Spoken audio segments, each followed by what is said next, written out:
Salut à tous, c'est Hugo Mouton. On se retrouve aujourd'hui pour une vidéo sur la Red Bull 19, la nouvelle voiture présentée dans cette avant-saison. C'est la deuxième voiture qui nous est présentée. Les champions du monde 2022 présentent donc leur RB19 qui est une show car. Elle est presque identique à la RB18, la voiture de l'an dernier de 2022. Seul change, deux trois petits bouts de la couleur, mais pas très important. Et aérodynamiquement parlant, c'est une show car, comme je vous ai dit, donc rien ne change, quasiment vraiment rien. Cette annonce a été surtout là pour annoncer la nouvelle voiture, la montrer, comme je disais la dernière, juste montrer la voiture.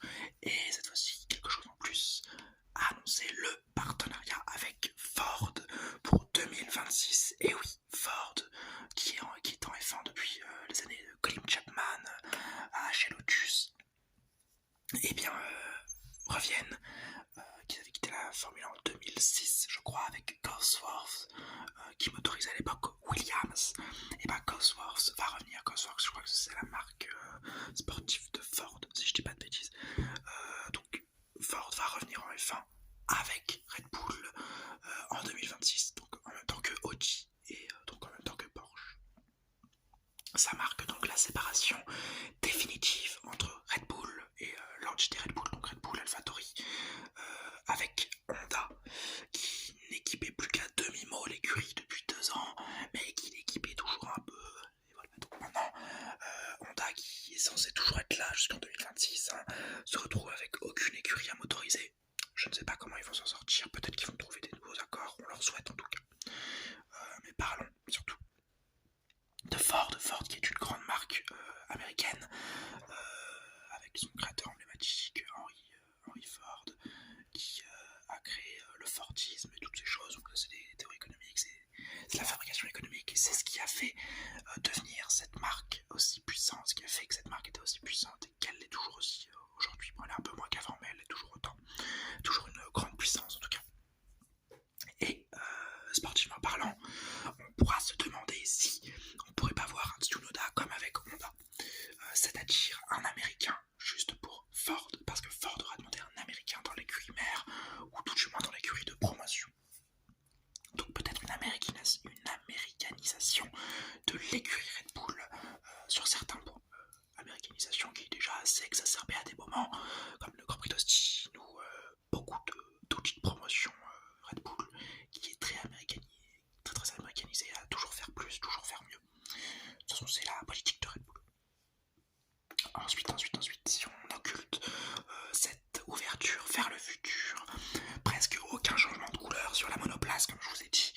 C'est minime, vraiment c'est très minime, pour un ou deux sponsors et un ou deux remplacements de sponsors comme Citrix qui dit au revoir à la Red Bull pour laisser place à Rokt, ROKT, qui est une entreprise de technologie dans le e-commerce, mais ça n'est pas le partenaire principal. Le partenaire principal de Red Bull reste Red Bull en l'occurrence, parce que Red Bull est un partenaire, en plus d'être le propriétaire de l'écurie, Bibit, qui est aussi toujours partenaire assez important, parce qu'on les voit sur les salons avant et arrière. Et bien évidemment Oracle, qui porte le nom de la Red Bull, c'est Oracle Red Bull Racing Team. Oracle donc reste le partenaire principal si on occulte Red Bull. Bien évidemment Red Bull, ce n'est pas qu'une voiture, c'est aussi des pilotes, et comme pour Haas, nous allons parler des pilotes. Verstappen en premier lieu devra assurer son rôle de numéro 1 chez Red Bull, mais aussi des pilotes. Il a gagné 2 titres coup sur coup, à lui d'en gagner un 3e et peut-être de lancer une dynastie. Il ne sera, à mon avis, qu'assez rarement inquiété par un deuxième pilote qui le challengera en début de saison, comme chaque année, avant de s'effacer à la fin de la saison, voire même en milieu de saison, puisque l'écurie est totalement à sa botte. Surtout que le deuxième pilote, c'est Sergio Pérez, un Pérez qui va devoir être régulier, c'est ce qui lui manque depuis 2 ans chez Red Bull, la régularité. Et s'il veut conserver son poste et sa place au sein de l'écurie, il devra être régulier. Les dirigeants Red Bull jurent beaucoup par le fait d'être régulier et ne supporteront pas, à mon avis en tout cas, une P3 ou moins pour leurs pilotes. Ils voudront la P2 ou peut-être la P3, mais alors il faudra vraiment qu'elle soit atteinte de manière super mais qu'il ait été totalement son coéquipier toute l'année, parce que si Verstappen n'est pas payant l'an prochain, enfin cette année en tout cas, et que Perez n'est pas payant à la place de Verstappen, je pense qu'il y a de grandes chances que Perez soit mis en danger si l'un des deux pilotes de l'académie Red Bull, donc chez AlphaTauri, est performant. Imaginons un Nick de Vries est performant chez AlphaTauri. Rien n'exclut le fait qu'il soit demandé par Verstappen dans l'écurie en tant que pilote numéro 2. On sait que Verstappen a des bons rapports avec son ami néerlandais. On sait également qu'il a des bons rapports avec Daniel Ricciardo qui sera troisième pilote et pilote de show. Donc voilà, Perez a du souci à se faire. Cette saison, donc il jouera sa place en Formule 1 et il devra être meilleur que Verstappen ou alors au même niveau, voire un peu moins bien, mais alors il devra être meilleur que Verstappen quand le néerlandais sera moins bien sur certains grands prix. C'est ce qu'on va lui demander. Si Verstappen n'est pas dedans ou a des pénalités, c'est à toi de prendre la P1. Si tu la prends pas, quel est ton rôle dans l'équipe? Parce que tu auras derrière 2 voire 3 écuries qui seront aux aguets. Les Red Bull devront être les meilleurs, les Red Bull en général, et exploser les concurrents, et pourquoi pas taper la P1, P2 au championnat constructeur et pilote. Donc P1, P2 au championnat pilote et P1 au championnat constructeur.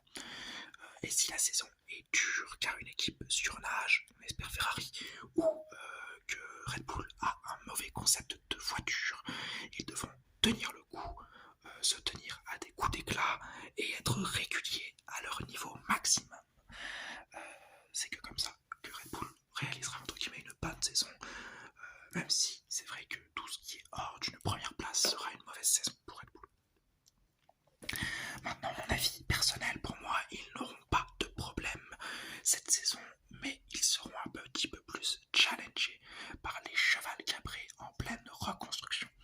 J'espère que cette reconstruction des Ferrari marchera très très bien dès les premières courses. Si ce n'est pas le cas, Red Bull devrait sans aucun doute être champion du monde constructeur, parce que je ne vois pas Mercedes revenir. En dessous de la P2, ce sera un immense échec pour Red Bull, ça c'est une certitude. Mais cette saison n'est pas charnière, c'est-à-dire qu'ils ne vont pas remettre en cause tout l'organigramme de l'écurie s'ils ne finissent pas P1 ou P2. S'ils finissent P10, effectivement, ils vont remettre en chose l'écurie. Mais je ne les vois pas faire une erreur catastrophique. C'est Red Bull, c'est du très solide, c'est 2 fois champion du monde tout de même. 2 fois champion du monde pilote, je parle, une seule fois champion du monde constructeur sur les 2 dernières années. Donc je n'ai aucun doute sur le fait que Red Bull devrait prendre cette saison le mieux possible puisqu'il faut vouloir gagner, mais que si cette saison est un échec, c'est-à-dire en deçà de la P2, ça va pas être non plus un séisme dans l'écurie anglaise, autrichienne et anglaise, ils font les deux, puisque je pense sincèrement que c'est pas, ça va pas être très très grave s'ils font P2 ou P3. Ça voudra dire surtout que devant Mercedes et Ferrari ou même une autre équipe auront pris un dessus et un avantage technique qu'ils devront rattraper, qu'ils rattraperont comme ils le font depuis maintenant plus de 10 ans. Donc on n'a pas à nous inquiéter pour l'écurie autrichienne. Et bien voilà, c'est la fin de cette vidéo, j'espère qu'elle vous aura plu. Si c'est le cas, bien sûr, le petit like, le petit commentaire, le petit abonnement, vidéo un petit peu décousue, de temps en temps, j'espère quand même que vous ayez compris. Si je dois résumer un petit peu tout ça, je veux dire que Red Bull, à mon avis, finira pas en deçà de la 2e position constructeur, que Verstappen sera un très très bon pilote, et que Perez va être celui qui joue le plus dans l'écurie cette saison.